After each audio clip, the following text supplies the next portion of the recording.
So you want to start reaping the amazing health benefits of a proper human diet, but you're unsure of what kind of carnivore diet should you go on.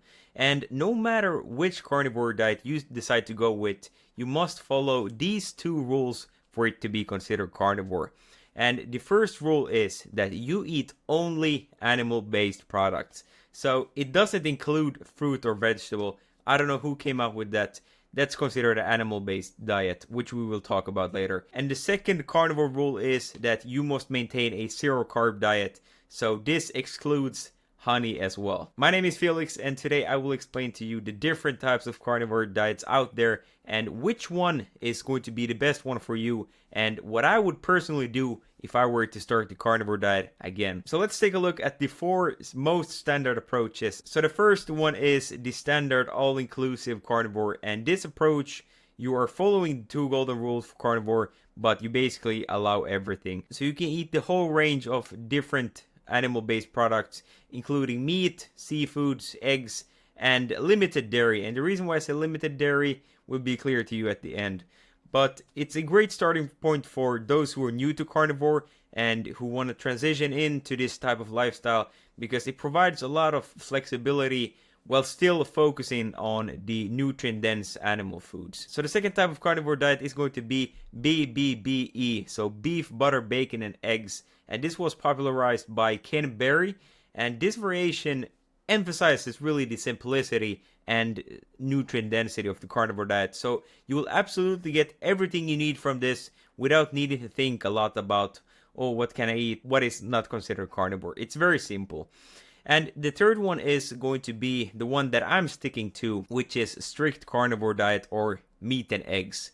And this approach consists of only meat and eggs, and it's very good because it's minimally processed, and you also from this get everything you need, but you still have some flexibility so you can do different types of food, because there's quite a lot you can do with eggs and meat, let me tell you that. So lastly, we have the carnivore diet, which is the most restrictive of them all. It's usually advocated by the Petersons, and that is the lion diet. So the lion diet is considered the purest form of the carnivore diet, and it's an absolute elimination diet because you are only eating ruminant animals which are able to digest their food a lot better compared to monogastric animals, because they have a multi-chambered stomach which very efficiently breaks down plants. So the quality of the meat will be a lot better than in monogastric animals like chicken and pork. So the lion diet is especially beneficial for those with autoimmune issues and severe food sensitivities, and it's a very good idea for anyone to really try out the lion diet for at least 30 days.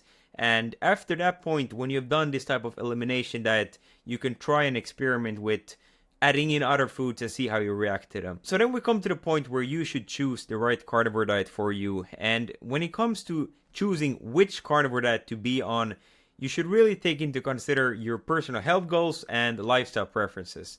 So the best overall is of course going to be the lion diet, because that is the most clean diet there is. You're eating only ruminant meat. That is going to be the most simple and the purest form. But not everyone needs to go on the lion diet. A lot of people want some variety in their food. But personally, I'm going closer and closer towards the lion diet because it's really the carnivore diet on steroids. But if you're new to carnivore, I would personally start with a less restrictive approach, like the standard all-inclusive carnivore diet or the BBBE diet, because this will help you just with a lot of psychological things, and it's a lot more easier to transition in and allow you to enjoy just a variety of different meats while adjusting to this type of eating. And once you have gotten used to eating only meat and single ingredient meals, you can then start optimizing more and moving closer maybe into a lion diet if that is what works for you the best. But what is also good to know is that which kind of diet you should choose really also depends on where you're coming from. So if you're right now transitioning from a high carb diet like the standard American, and you're currently eating lots of carbohydrates, I would maybe consider transitioning gradually. And I'm not saying that this is a must, but it can prevent you from the initial shock for your system if you go from just burning lots of carbs into trying to transition into fat burning mode. And if this is the case, you could gradually start eating more meat, less carbs. And if this is the case that you're transitioning from this high carb diet and you want to go to carnivore, a good transitioning phase would be to try out maybe the animal-based diet first. So here you will primarily eat carnivore, but maybe 10% of your diet will consist of some fruits, some berries, and of course this will not be as beneficial as carnivore, but it's a good transitioning phase into carnivore, because then you will still get some carbs, so you will not be totally moving into ketosis right away. But then we come to the last point, and here I want to talk about dairy. Because one of the key things to consider when you are starting the carnivore diet or continuing is how much dairy you should consume. Because dairy is of course considered carnivore because it's an animal-based product. But it might be something that you want to limit. Because the biggest problem with dairy, which I see, is that it's very addictive in nature. So dairy products, particularly those high in lactose, are very easy to overconsume on.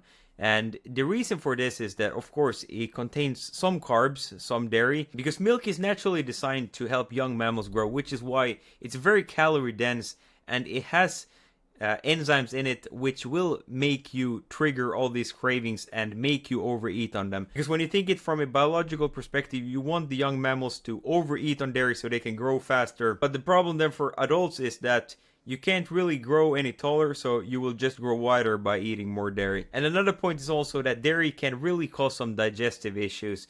Many people struggle with dairy because it can easily lead to bloating and inflammation. Personally, I've noticed this myself.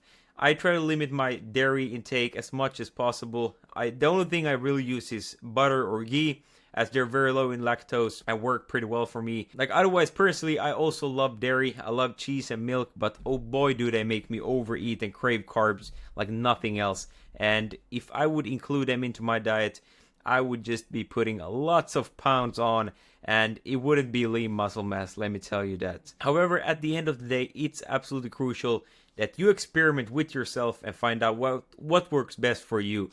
Because everyone is different, everyone reacts differently to these types of products. So really, find out what works best for you and just stick with that. Alright, but that will be it for today. I thank you very much for watching. I really appreciate a thumbs up. And if you want to keep on learning, I think you might like this video next. Goodbye.